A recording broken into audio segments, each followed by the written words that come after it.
kuna makosa ambayo tumeyafanya sana. Sasa hatuna tafsiri hayo makosa, na kwa sababu hiyo tunahisi ni mapito ya maisha. Sasa nitakapokuwa nafundisha, pengine unaweza ukaelewa, alafu tutaomba kwa ajili ya hayo makosa. Ule ugumu ambao ulikuwa unaupata kwenye baadhi ya vitu, basi at least upungue kwa 90%, kabaki kwa 10% tu.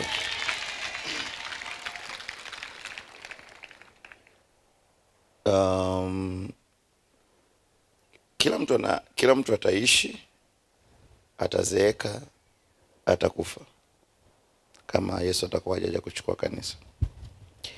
Lakini kuna vitu tusilazimishwe kuishi hivyo, kama kutokuwa na fedha, kufanya kitu kwa muda mrefu, kukisubiria kitu kwa muda mrefu,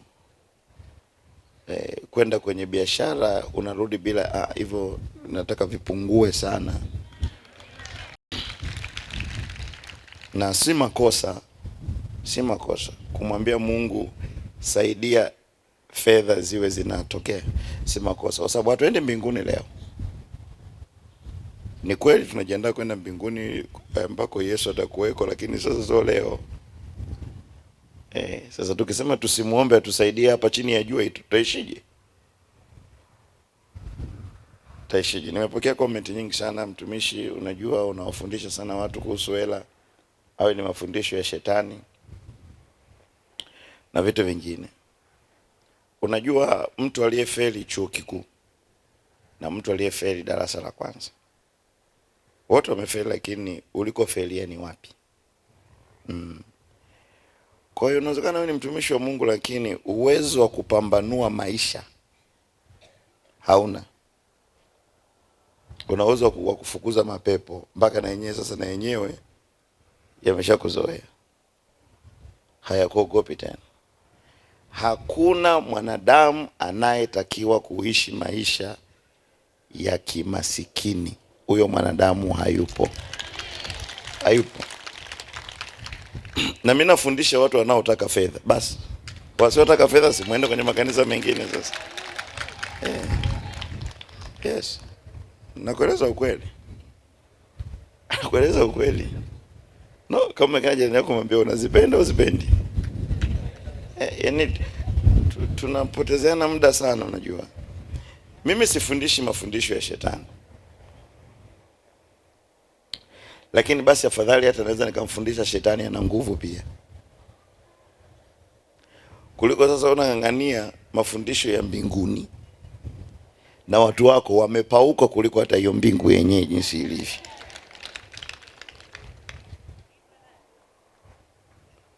Sasa tunaishi maisha ya ajabu sana. Yaani tunaishi maisha tukiamini kwamba hapa duniani tunatakiwa tuteseke. Yaani ilionekana unaenda mbinguni inabidi upauke, uteseke, uwe unakula mlo mmoja, chakula kichache. Kama yule mwanangu amesema nyumbani kwake kuna mapanya yanakula mkate unaisha. Sasa yale ndio maisha, sijui mabundi na vitu vingine. Yaani hayo ndio maisha. Hayo sio maisha kiukweli kabisa. Na ole wako ni kuombee leo, wiki inayokuja usibarikiwe, usiingie kwenye lile geti.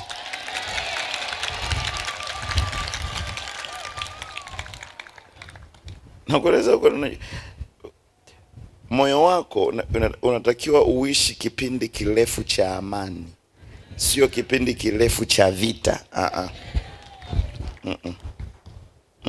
So moyo.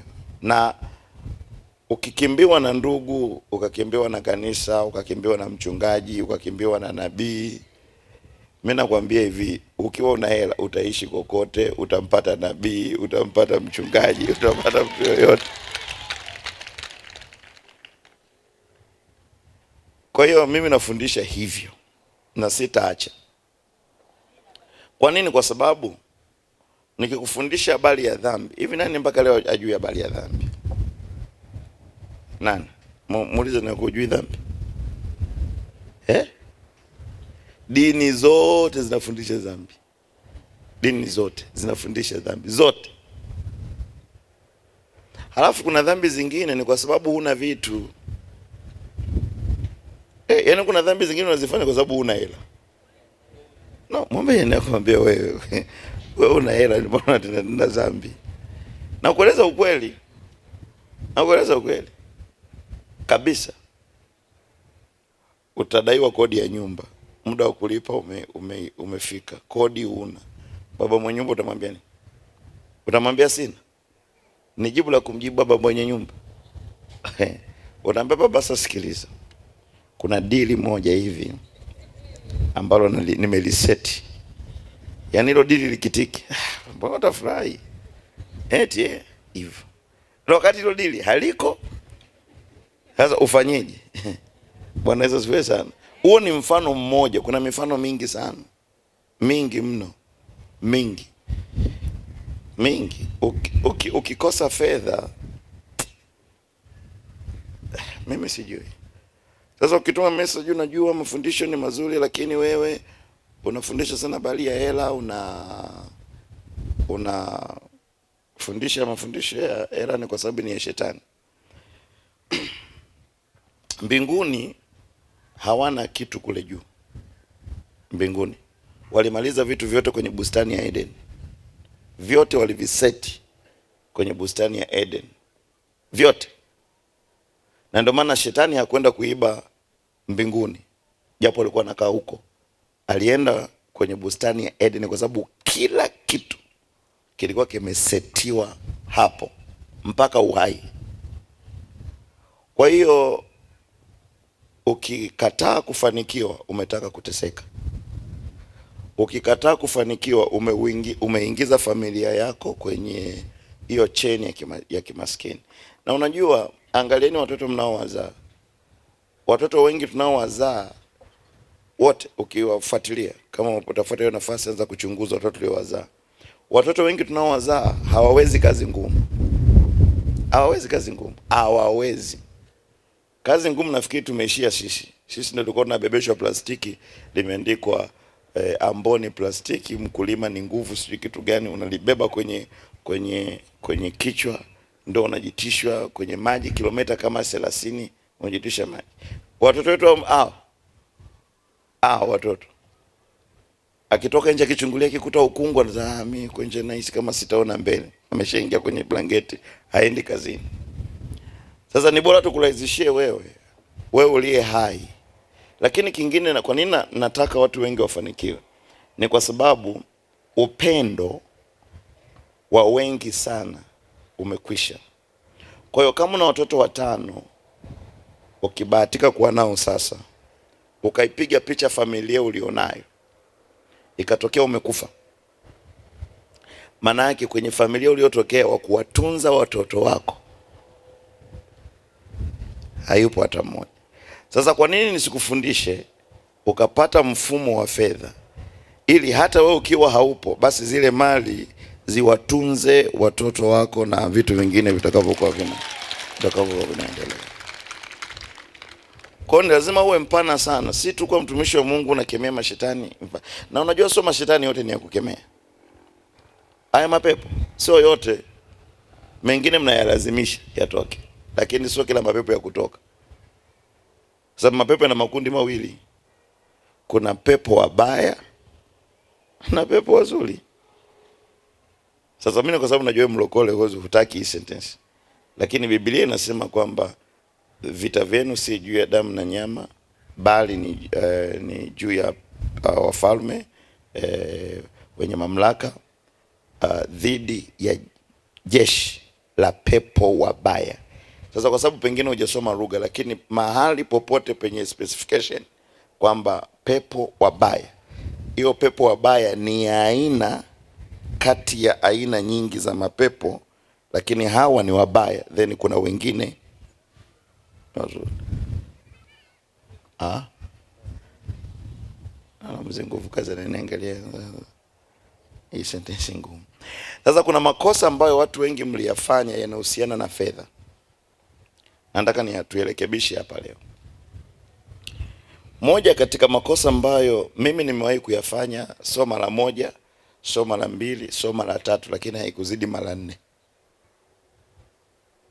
Ni makosa ya kiudhamini, kumdhamini mtu ambaye hana fedha, ukamdhamini wewe apate fedha, au mtu ambaye alikuwa haaminiki ili apewe mali, wewe ukamdhamini ili apate hiyo mali. Na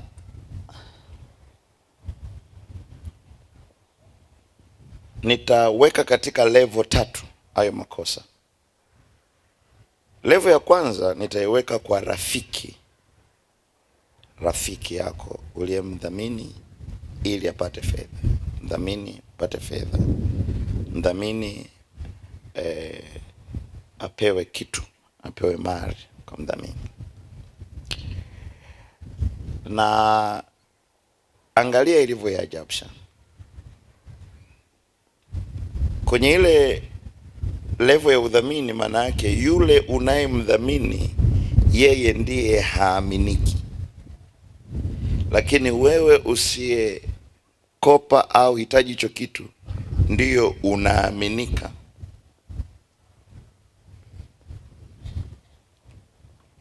Lakini la pili,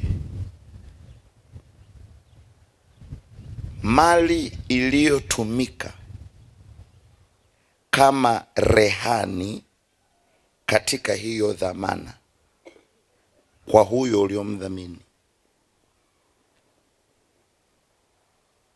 Nizungumzia katika level hiyo. Na cha tatu ambacho nitataka ukijue, dhamana uliodhaminiwa wewe na mtu aliyekudhamini pamoja na mali iliyotumika kama rehani ili wewe uaminike au upewe hiyo mali. Na nitasoma kitabu cha Zaburi 119 mstari wa 122. Daudi anaeleza habari ya mambo kadhaa. Sasa hapa anazungumzia cha kwake.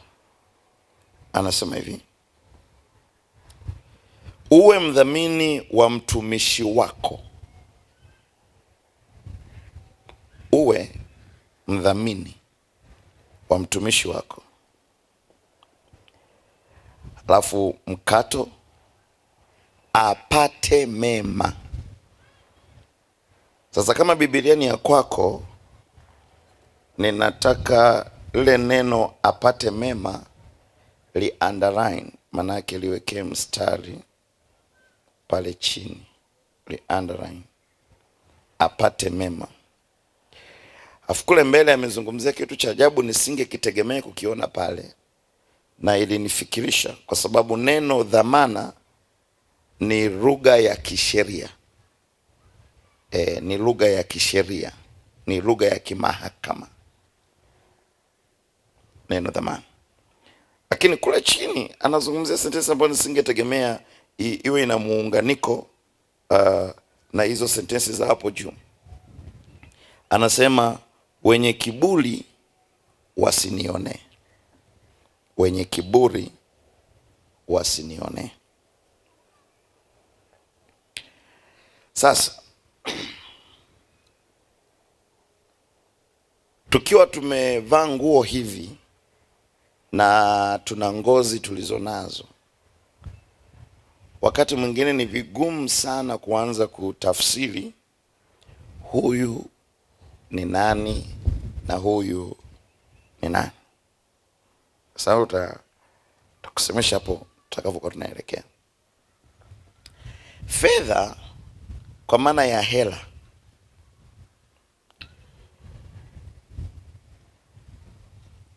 ina nguvu ya vitu vinne hela. Na ni vizuri unisikilize vizuri, ili nguvu unayotumia kukemea mapepo ni bora ukaitumia kuita hela. Yaani kuliko ukemea masaa 5 mashetani, bora uombe masaa 5 hela zije. Bwana Yesu asifiwe sana. Kuliko kujichanganya, sijui nimelala nimeona napaa, vitu vingine. Fedha ina nguvu 4. Nguvu ya kwanza ni nguvu ya kiroho. Fedha ina nguvu kabisa ya kiroho. Fedha ina nguvu ya kiroho kabisa. Na nikisema nguvu ya kiroho, ninamaanisha fedha ni roho. Ni roho. Ni roho. Ni roho. Na ndio maana ukiwa hauna hela na mtu mwenye hela, wapo wawili tofauti. Ni rahisi hivi, ukiona mimi kwa sababu ni mtumishi wa Mungu na hubiri habari ya watu wafanikiwe, ni rahisi kusema yule mtumishi sio wa Mungu. Lakini kwaya zenu za makanisa hayo ambayo zikitunga nyimbo, zikitengeneza albamu, zinaenda kwa wenye fedha kuwaomba waje wanunue albamu yenu. Ila mimi nikihubiri wewe mwanangu fanikiwe, mimi ndo shetani. Ila kwaya yenu nyinyi ikitengeneza sasa, inataka kuzindua, inamwalika mwenye fedha, tena wakati mwingine si hata Mkristo, na anapita mpaka madhabahuni kwenu, atasimama hapo, atashika hizo kaseti zenu, atapiga mnada, na yeye anachangia na anaondoka na hela.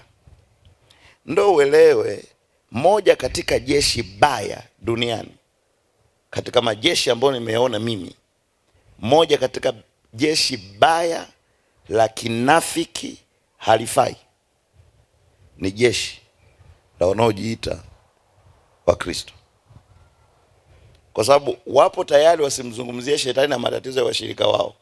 Wapo tayari kupigana. Huyu anampiga yule, kanisa hilo sio zuri, huyu anahubiri hiki, yule anahubiri kile, yule anahubiri kile. Ni jeshi moja baya sana. Kama Mungu ametuita na mimi sio sehemu ya kanisa lako, then huhitaji kunisikiliza. Lakini hata hivyo, unayenisikiliza kama ni mchungaji, unapata nafasi ya kunikosoa.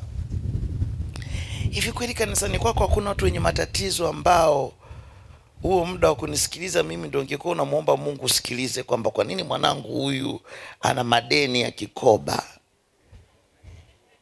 Muda huo unakaa unamsikiliza prophetic la kweli, wewe lichungaji hauna akili. Sasa yapo mambo mengi sana ya kufanya kwenye kanisa la kwako. Mengi sana. Na nikwambie tu, kitakusaidia. Mungu akikuita, akakuita wewe ni mtumishi, maana yake anataka kuhakikisha watu wote atakao waleta chini yako, kazi yako ni kuwabadilisha wafanane na cheo ambacho Mungu anacho. Yaani vile Mungu ambavyo alivyo ndo wafanane. Kwa fedha ni roho kabisa. Kabisa. Kabisa. Na ina masikio. Ina masikio. Na kuna watu nitakufundisha leo, nikimaliza kufundisha, hata wakikuomba 200 usiwape. Hata akikuomba 100 akalia hapo akajipaka na mavumbi, usiwape. Na kuna watu hata wakikuomba hela, heshima yao ni shilingi 50. Unampa 200, unaambia katafute change, anaileta, unaambia chukua shilingi 50. 150 weka pale. Nataka nikupatie fedha ilivyo, kwa sababu wewe usitumie hisia za kibinadamu kwa kumwangalia mtu ukamsaidia. Tumia formula ile ile ya kiroho ambayo fedha miaka yote imemluka huyo mtu. Miaka yote. Siku ya kwanza amezaliwa, siku ya pili anatembea, ya tatu mwaka wa 10, mwaka wa 20, mwaka wa 30, mwaka wa 40, fedha zinamruka, zinamkataa.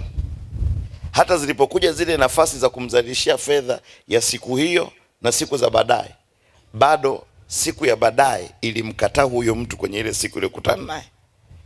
Kwa hiyo nataka tu upate picha ya namna tunavyoziendesha fedha katika ulimwengu wa roho. Bwana Yesu asifiwe sana. Haleluya. Tunaelewana vizuri? Tunaelewana? Jambo la pili ambalo fedha inacho. Fedha inakuletea watu kuwa ndugu zako hata kama mfahamiani.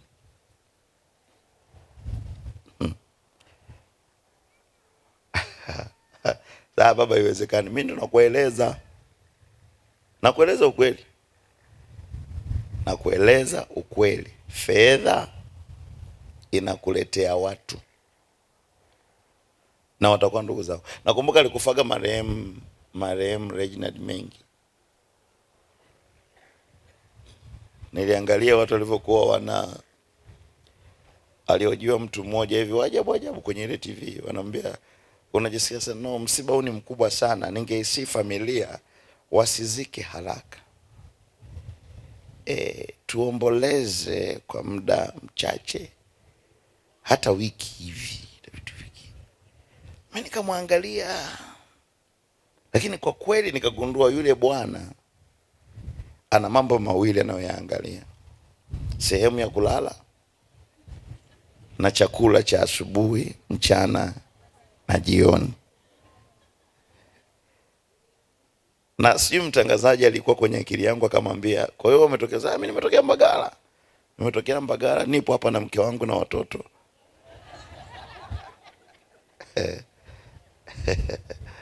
Haleluya. Umeangalia kamati za harusi?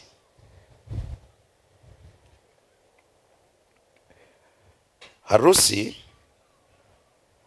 haiwi ya muoaji, inakuwa ya wale waliotoa fedha wakaamua kuto kwenda baa, wakaamua kwenda kusherekea pamoja na aliyeoa. Kwa hiyo wanaenda kula hela zao walizokuwa wamempatia muoaji.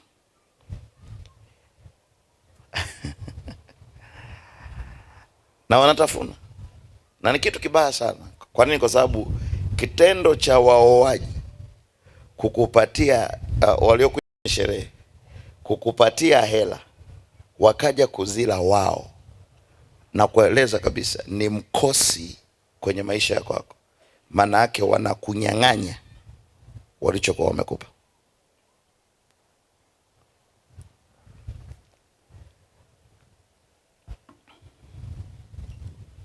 Haleluya.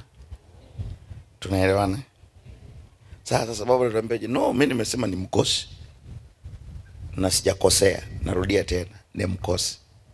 Kwa sababu umenipa 30,000 na kuja kula chakula kuku sio na vipande, then tunaondoka.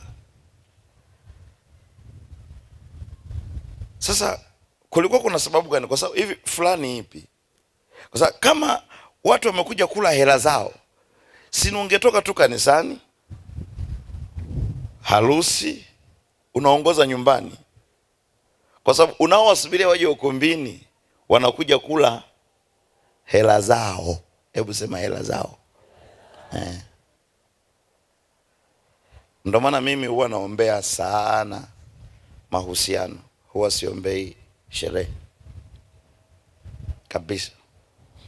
Japo nimeona watu wengi wapo busy na sherehe. Harusi yangu itakuwaje? Tavaa shela, itakuwa ile shela, itakuwa kama vile tausi na vitu vingine. Afu ndavaa na crown. Yenda kanikwambie, nitakapokuwa natembea, nitakuwa natembea na nyata. Mwangalia. Atakuja patakamata wa mama wawili watatu, ombeni. Harusi yangu ina vita sana. Ina vita sana. Mshike sana harusi yangu. Najisikia pressure. na watu wapo wanakukamata. Mungu hakikisha ukumbi ule unajaa na vitu vingine. Subiri tutakapokuruhusu uende, maana pale baada ya kula inakuwa ni saa 6, kila mtu anawahi usafiri. Ukitaka kujua hilo, angalia pale nje, baada ya watu kula, kila mtu alivyo busy. Mwingine itabajaji, mwingine anaomba lifti, mwingine anatukana, mwingine hivyo. Na wewe upo na huyo bwana harusi, gari imezima, mnaachwa pale. Wameshakula hela zao. Haleluya. Kwa fedha inakuletea ndugu. Lakini la tatu ambalo nataka ulione, fedha ina kitu kinachoitwa upendeleo. Upendeleo. Fedha ina upendeleo. Ina watu inawapendelea. Ina watu. Ukumbuke msingi ninayokuambia, fedha ni jambo la kiroho. Kwa fedha ina upendeleo. Ina upendeleo.